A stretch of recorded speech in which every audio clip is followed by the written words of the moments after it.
Hello බොක්කලා බොක්කිද මොකද වෙන්නේ? මං අද ඔයාලට ගෙනල්ලා තින්නේ ගෝල්ඩ් වලින් නේම් චේන්ජ් කාඩ් එකක් ගන්න විදිය. හරි ඉතින් ඔයාලට තව පොඩි දෙයක් කියන්න තියෙනවා. මගේ සබ් කවුන්ට් එක 50 වෙන්න තව 4 දෙනයි මදි. මං හිතනවා ඉතින් මේ වීඩියෝ එකෙන් ඒ හතරක් තියවි කියලා. සබ් කවුන්ට් එක 50 වෙච්ච ගමන් මම ලයිව් දානවා.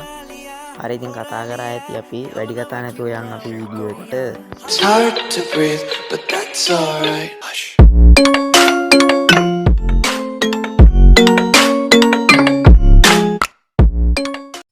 හරි බොයිස් ඉතින් මම අද ගෙනල්ලා තියෙන ෆ්‍රී නේම් චේන්ජ් කාඩ් එකක් ගන්න විදිය තමයි. හරි බොයිස් ඉතින් ඔයගොල්ලෝ මුලින්ම යන්න ඕන ඔයගොල්ලන්ගේ වෙපන් රොයල් එකට.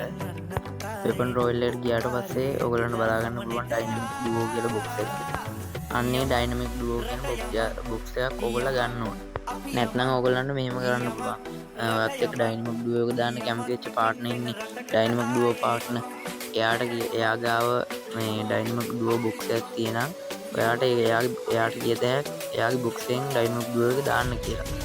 හරි ඉතින් මේ ක්‍රම දෙකකින් මේකට ඔයගොල්ලෝ ඩයිනමික් ඩුවෝ එක දාලා ඉවරලා ඔයගොල්ලෝ ඉතින් ඩයිනමික් ඩුවෝ එක දානවා නම් එකටම සෙල්ලම් කරන දෙන්නෙක් වෙන්න ඕනේ.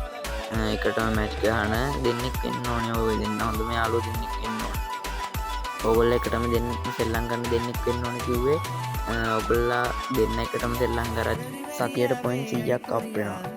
ඒ කියන්නේ ඔයගොල්ලෝ අද දැම්මොතින් ඔයගොල්ලන්ට හෙට දිනන පොයින්ට් 100ක් අප් කරගන්න.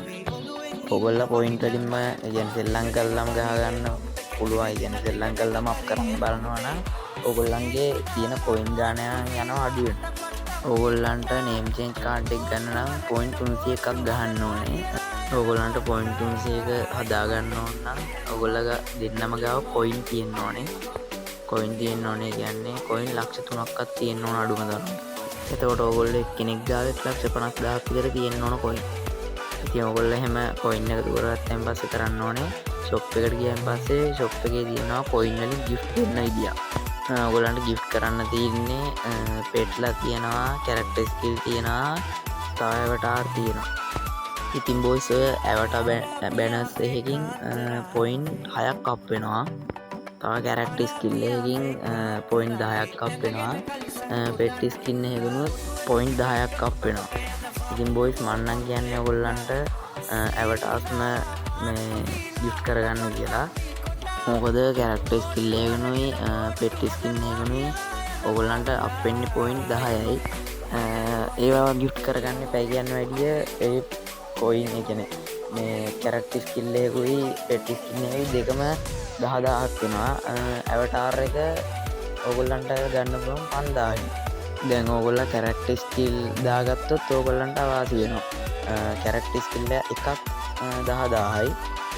අපිට බැනර් එවට බැනර් දෙකක් දැම්මොත් පොයින්ට් 6ක් අප් වෙනවා. පොයින්ට් 6යි 6යි 12යි. ඒකට 10,000කට පොයින්ට් 2ක වාසියක් වෙනවා මේ ඇවටාර ගිෆ්ට් කරන්න. ඒ නිසා ඔයගොල්ලෝ පුළුවන් තරම් ඇවටාර් බැනර්ස් ගිෆ්ට් කරගන්න.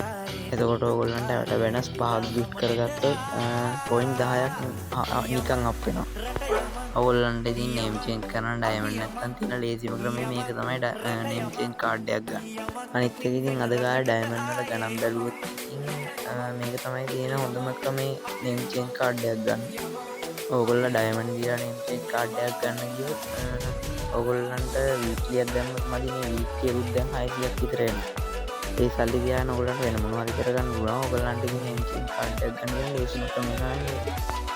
හරි ඉතින් මම අද ගෙනාවු වීඩියෝ එක මෙච්චර තමයි. ඔයගොල්ලෝ නේම් චේන්ජ් කාඩ් එකක් ගන්න දින ලේසිම ක්‍රමය මේක තමයි. ඔයගොල්ලන්ට තව පොඩි දෙයක් කියන්න තියෙනවා. මගේ එක ඩයමන්ඩ් ඩුවෝ දාලා තියෙන යාළුවා YouTube channel එකක් කරනවා. මම එයාගේ YouTube channel එක දාන්නම්. පළවෙනි පින් කමෙන්ට් එකේ දාලා තියන්නම්. එයාට සපෝට් එකක් දෙන්න. එහෙනම් මම අදට ගිහිල්ලා එන්නම් යාළුවනේ. ඔයගොල්ලෝ පරිස්සමෙන් ඉන්න.